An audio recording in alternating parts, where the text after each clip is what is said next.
Welcome TNPSC toppers. நமக்கு group 4 exam முடிஞ்சுச்சு. அதில அஃபிஷியல் கீவும் நமக்கு விட்டுட்டாங்க. நீங்க செக் பண்ணி பார்த்துருப்பீங்க. உங்களுக்கு என்ன மார்க் வந்திருந்தாலும் சரி, நீங்க அடுத்தது குரூப் 2க்கு ரெடி ஆகணும். குரூப் 2 ஓட நோட்டிஃபிகேஷனும் நமக்கு ரிலீஸ் ஆயிருச்சு. ரொம்பவெல்லாம் லேட் பண்ணல. குரூப் 2 அண்ட் 2ஏ ஓட கவுன்சிலிங் எப்ப முடிஞ்சுச்சோ, அந்த நாளே நமக்கு ரிலீஸ் பண்ணிட்டாங்க. ஸோ இந்த டைம் மட்டும் நமக்கு குரூப் 2 அண்ட் குரூப் 2ஏவ தனித்தனியா பிரிச்சிருக்காங்க. இதுக்கு முன்னாடியும் பிரிச்சு தான் இருந்துச்சு. போன வருஷம் மட்டும் தான் நமக்கு சேர்த்திருந்தாங்க. அப்படி சேர்த்து நடத்தி அந்த ஒரு நோட்டிஃபிகேஷன வச்சே 3 வருஷம் முடிஞ்சிருச்சு. இப்ப நமக்கு ரிலீஸ் பண்ணியிருக்கிற நோட்டிஃபிகேஷன் படி சில போஸ்ட்டை எல்லாம் குரூப் 2லயும், சில போஸ்ட் எல்லாம் குரூப் 2ஏலயும் குடுத்துருக்காங்க. இந்த டைம் நமக்கு என்ன ஒரு பெரிய சேஞ்சுன்னு பார்த்தீங்கன்னா, ஃபாரஸ்ட் போஸ்ட்ட வந்து நமக்கு குரூப் 2ல ஆட் பண்ணியிருக்காங்க.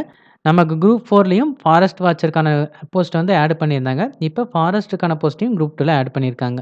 அடுத்தது குரூப் 2ஏல பார்த்தீங்கன்னா, சில முக்கியமான பதவிகள மட்டும் குடுத்துட்டு, மத்த எல்லா டிபார்ட்மெண்ட்ல இருக்கிற அசிஸ்டன்ட் போஸ்ட்டையும் ஆட் பண்ணியிருக்காங்க. வழக்கமா இதுக்கு முன்னாடி இருந்த மாதிரி தான். பட் இதில வந்து முனிசிபல் கமிஷனர் வந்து நமக்கு இல்ல. ஸோ போன தடவ அது ஒரு பெரிய சேஞ்சா பார்க்கப்பட்டுச்சு. ஏன்னா, முனிசிபல் கமிஷனர 2ஏல வச்சிருந்தாங்க நான் இன்டர்வியூ போஸ்ட்ல. இப்ப வந்து அந்த முனிசிபல் கமிஷனர் போஸ்ட் நமக்கு 2ஏல இல்ல. ஸோ நோட்டிஃபிகேஷன பார்த்தோம்னா, அது நமக்கு கிளியரா தெரிஞ்சிருச்சு. இந்த டைம் இந்த குரூப் 2 அண்ட் குரூப் 2ஏ எப்படி நடக்குதுன்னு பார்த்தீங்கன்னா, ஃபர்ஸ்ட்டு 2க்குமே ஒரே பிரிலிமினரி எக்ஸாம் தான். நீங்க எழுதுறப்போ ஒரே பிரிலிமினரி எக்ஸாம் எழுதுவீங்க. பட் மெயின்ஸ் எழுதும்போது உங்களுக்கு 2 எக்ஸாமும் வேற வேறயா இருக்கும். குரூப் 2க்கு நீங்க டிஸ்கிரிப்டிவ் டைப்ல எழுதுவீங்க.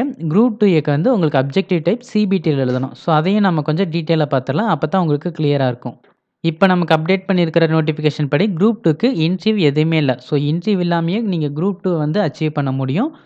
நீங்க ஒன்லி பிரிலிம்ஸ் அண்ட் மெயின்ஸ மட்டும் கிளியர் பண்ணாலே போதும். இன்டர்வியூ நீங்க எதுவுமே அட்டெண்ட் பண்ண வேண்டியதில்ல.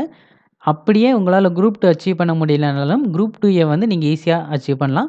ஸோ அதுக்காகவும் நீங்க ட்ரை பண்ணுங்க. 2க்குமே பிரிலிம்ஸ் எக்ஸாம் ஒண்ணு தான் நான் முன்னாடியே சொல்லிட்டேன். ஃபர்ஸ்ட்டு குரூப் 2க்கு வந்து மெயின்ஸ் எக்ஸாம்ல என்ன இருக்குன்னு பார்த்தீங்கன்னா, தமிழ் எலிஜிபிலிட்டி டெஸ்ட் இருக்கு. பிரிலிம்ஸ் வந்து உங்களுக்கு அப்படியே குரூப் 4 தாங்க. அத ஒண்ணும் பெருசா பார்க்க வேண்டியதில்ல. அ சரி நான் ஜஸ்ட் வேணா சொல்லிர்றேன். உங்களுக்கு தமிழ் இருக்கு. தமிழ் வந்து 100 question, aptitude and mental ability 25 question, general studies 75 question. இது எல்லாமே நீங்க 300 மார்க் மொத்தமா 300 மார்க் ஒரு கொஸ்டினுக்கு 1 1/2 மார்க் 3 மணி நேரத்துல எழுதணும். 90 எடுத்தா பாஸ் அப்படின்னு சொல்லுவாங்க. பட் 90 எடுக்கக்கூடாது. உங்களோட கட் ஆஃப் ரேஞ்ச் வந்து அதிகமா தான் இருக்கும். ஸோ நீங்க அட்லீஸ்ட் ஒரு 140 பக்கம் போட்டீங்கன்னா, உங்களுக்கு ஒரு சேஃப் ஜோன்னு நான் சொல்லுவேன். பட் அது காம்படிஷன பொறுத்தும் டிசைட் ஆகும். அதனால அக்யூரேட்டா சொல்ல முடியாது. 145 பிளஸ் போட்டுக்கங்க. ஆனா, நீங்க இப்ப பிரிலிம்ஸ்க்கு படிக்காதீங்க. டைரக்ட்டா மெயின்ஸ்க்கு படிக்க ஆரம்பிங்க. மெயின்ஸ்க்கு படிக்க ஆரம்பிச்சாலே உங்களால ஈஸியா பிரிலிம்ஸ கிளியர் பண்ண முடியும். மெயின்ஸ்க்கு என்னன்னு பார்த்தலாம். ஃபர்ஸ்ட்டு குரூப் 2வ சொல்றேன். குரூப் 2ல வந்து தமிழ் எலிஜிபிலிட்டி டெஸ்ட் ஃபர்ஸ்ட் இருக்கு. இது வந்து எஸ்எஸ்எல்சி ஸ்டாண்டர்ட். ஸோ 10த்த தாண்டி உங்களுக்கு வெளிய போகறதுக்கு அதிக வாய்ப்பு இல்ல. ஒரு சில கொஸ்டின் வெளிய எடுக்கிறதுக்கும் சான்சஸ் இருக்கு. பட் எஸ்எஸ்எல்சி ஸ்டாண்டர்ட் தான் குடுப்பாங்க. இதுல மேக்ஸிமம் மார்க் 100 3 மணி நேரத்துல எழுதணும். 40 மார்க் எடுத்தாலே பாஸ். ஸோ இத வந்து உங்களோட ஸ்கோரிங் பேப்பரா எடுத்துக்க மாட்டாங்க. அடுத்தது பேப்பர் 2 தான் உங்களுக்கு மெயின் ரோலே ப்ளே பண்ணும். இது வந்து ஜெனரல் ஸ்டடீஸ் டிகிரி ஸ்டாண்டர்ட். இது வந்து 300 மார்க்குக்கு எழுதணும். 3 மணி நேரத்துல எழுதணும். 90 எடுத்தா நீங்க குவாலிஃபை தான். பட் 90 எடுக்கிறது உங்க போஸ்டிங் வந்து டிசைட் பண்ணாது. நீங்க மேக்ஸிமம் எவ்வளோ மார்க் எடுக்கிறீங்க 300க்கு அதுதான் உங்களோட போஸ்டிங்க டிசைட் பண்ணும். ஸோ நீங்க மேக்ஸிமம் மார்க் எடுக்கிறதுக்கு தான் பார்க்கணும். இது 2மே டிஸ்கிரிப்டிவ் டைப் தாங்க. அடுத்தது 2 இயர் சர்வீஸ்ல எப்படின்னு பார்த்தீங்கன்னா, உங்களுக்கு Tamil eligibility test SSLC standard தான். இதுவும் டிஸ்கிரிப்டிவ் டைப் தான். ஸோ பேப்பர் 1 வந்து உங்களுக்கு 2மே சிமிலரா தான் இருக்கு. பெரிய சேஞ்சஸ் இல்ல. இதுவும் 40 மார்க்ஸ் எடுத்தா நீங்க எலிஜிபிள், பாஸ் தான். இத வந்து உங்களோட ஸ்கோரிங் பேப்பரா எடுத்துக்க மாட்டாங்க. பேப்பர் 2 தான் இதுலயும் உங்களுக்கு ஸ்கோரிங் பேப்பர். பேப்பர் 2ல என்ன இருக்குன்னு பார்த்தீங்கன்னா, ஜெனரல் ஸ்டடீஸ் வந்து டிகிரி ஸ்டாண்டர்ட்ல 100 கொஸ்டின் இருக்கு.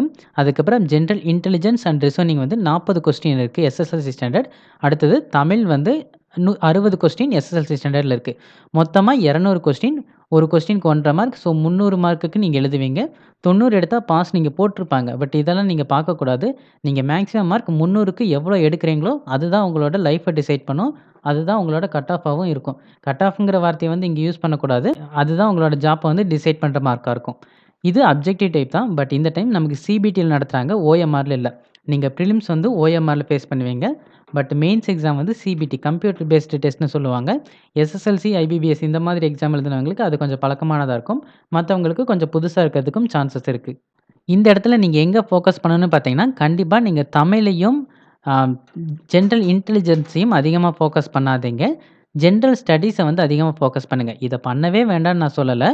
மேக்ஸிமம் ஜெனரல் ஸ்டடீஸ்க்கு நீங்க கான்சன்ட்ரேஷன் குடுத்துட்டு, அதுக்கப்புறம் ஜெனரல் இன்டெலிஜென்ஸ் அண்ட் ரிசனிங்க்கு குடுங்க.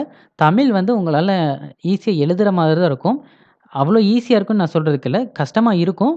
பட் நீங்க ஆல்ரெடி பிலிம்ஸ்க்கு படிக்கிறனால உங்களுக்கு ஈஸியா தெரியும். பட் இது வந்து உங்களுக்கு கொஞ்சம் ஹெவி சிலபஸ் மாதிரி தெரியும். ஸோ அதுக்கு நீங்க ஃபோக்கஸ் பண்ணுங்க. இன்னொன்னையும் சொல்லிர்றேன். நமக்கு குரூப் 2ல 7 யூனிட் இருக்கு. 7 யூனிட்டுமே எப்படி இருக்கும்னு பார்த்தீங்கன்னா, தமிழ்நாடு அண்ட் இந்தியாவ சார்ந்த மாரி இருக்கும். ஸோ தமிழ்நாட்டு லெவல்லயும் நீங்க படிக்கணும், இந்தியா லெவல்லயும் படிக்கணும். அதில என்னென்னன்னு நான் சொல்லிறேன். ஃபர்ஸ்ட்டு தமிழ்நாட்டின் சிறப்பு பார்வையுடன் நவீன இந்திய வரலாறு, அதுக்கப்புறம் தமிழ் சமூகம், பண்பாடும், தொன்மையும், தமிழ்நாட்டின் சிறப்பு பார்வையுடன் இந்தியாவில் நிலவும் சமூக பிரச்சனைகள். ஸோ இங்க வந்து உங்களுக்கு அந்த இந்தியாவின் அப்படிங்கிற வார்த்தை வருது பார்த்தீங்களா? ஸோ அப்ப நீங்க இந்தியாவையும் சேர்த்து படிக்கணும். வளர்ச்சியில் அறிவியல் மற்றும் தொழில்நுட்பம், அரசியலமைப்பு, அரசியல் மற்றும் ஆளுகை, தமிழ்நாட்டின் சிறப்பு பார்வையுடன், தமிழ்நாட்டின் சிறப்பு பார்வையுடன் இந்திய புவியியல், சுற்றுச்சூழல், பல்லுயிரியல் மற்றும் இந்தியாவின் பேரிடர் மேலாண்மை. இது வந்து உங்களுக்கு கேட்கறதுக்கு சிரமமா இருந்துச்சுன்னா, நான் இந்த வேர்ட்ஸ மட்டும் உங்களுக்கு டிஸ்கிரிப்ஷன்ல அப்படியே அட்டாச் பண்ணிர்றேன். இதுக்கான சிலபஸையும் நான் டிஸ்கிரிப்ஷன்ல அட்டாச் பண்ணிர்றேன். நீங்க தெளிவா அங்க போய் பாருங்க. அங்க புரியலன்னா நீங்க கமெண்ட் செக்ஷன்ல கேளுங்க. அடுத்து 7வது டாபிக் வந்து தமிழ்நாட்டின் சிறப்பு பார்வையுடன் இந்திய பொருளாதாரம். ஸோ 2க்கு வந்து எல்லாமே இந்தியாவையும் சேர்த்த மாதிரி இருக்கு. பட் 2ஏக்கு வந்து உங்களுக்கு இந்தியா சேர்த்து வராது. நீங்க ஒன்லி தமிழ்நாட்ட ஃபோக்கஸ் பண்ணா மட்டுமே போதுமானது. அதுலயும் உங்களுக்கு 5 டாபிக் தான் இருக்கு. நவீன தமிழ்நாட்டின் வரலாறு, தமிழ் சமூகம், பண்பாடும் தொன்மையும், தமிழ்நாடு குறித்த பார்வையுடன் மாநில நிர்வாகம், வளர்ச்சியில் அறிவியல் மற்றும் தொழில்நுட்பம், தமிழ்நாட்டு பொருளாதாரம் மற்றும் சமூக பிரச்சனைகள், தமிழ்நாட்டு புவியியல், சுற்றுச்சூழல், பல்லுயிர் மற்றும் பேரிடர் மேலாண்மை. இந்த 5 டாபிக் தான் உங்களுக்கு குரூப் 2ஏ. ஸோ 2ஏக்கு படிக்கிறவங்களுக்கு வந்து கொஞ்சம் சிலபஸ் கம்மி. பட் 2க்கு படிக்கிறவங்க கிட்டத்தட்ட குரூப் 1க்கு படிக்கிற ரேஞ்சுக்கு படிக்கணும். பட் கொஸ்டினோட டெப்த் எந்த அளவுக்கு இருக்குன்னு சொல்ல முடியாது. பட் நீங்க குரூப் 1க்கு படிக்கிறதா நினச்சுக்கிட்டே படிங்க. அப்பதான் ஈஸியா கிளியர் பண்ண முடியும். இதோட சிலபஸை நான் டிஸ்கிரிப்ஷன் அட்டாச் பண்ணியிருக்கேன். நீங்க டவுன்லோட் பண்ணிக்கங்க. அதில ஏதாவது டவுட் இருந்தா நீங்க கேட்கலாம். பட் நான் இதுக்கப்புறம் இத எங்க படிக்கணும், எப்படி படிக்கணும், அதாவது where to study, how to study video upload பண்றேன். அதுக்கு முன்னாடி நீங்க படிக்க ஸ்டார்ட் பண்ணிருங்க. ஆல்ரெடி நீங்க படிச்சிட்டு இருக்கிறவங்களா தான் இருப்பீங்கன்னு நம்புறேன். இந்த எல்லா போர்ஷனுமே ஸ்கூல் புக்ல படிச்சாலே கவர் ஆயிருமா அப்படின்னு உங்களுக்கு ஒரு கொஸ்டின் வரும். நீங்க ஸ்கூல் புக்ல வந்து ஒரு 80% கவர் பண்ணிடலாம்.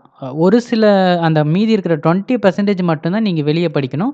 ஸோ ஃபர்ஸ்ட்டு நீங்க அந்த 80% கவர் பண்ணுங்க. அத கவர் பண்ணிட்டாலே உங்களுக்கு ஒரு கான்ஃபிடென்ட் வந்துரும். அத நீங்க எவ்வளோ சீக்கிரம் கம்ப்ளீட் பண்ண முடியுமோ, அவ்வளோ சீக்கிரத்தில கம்ப்ளீட் பண்ணிருங்க. ஏன்னா அதிக நாள் இல்ல. நமக்கு டேட்டுமே குடுத்துட்டாங்க.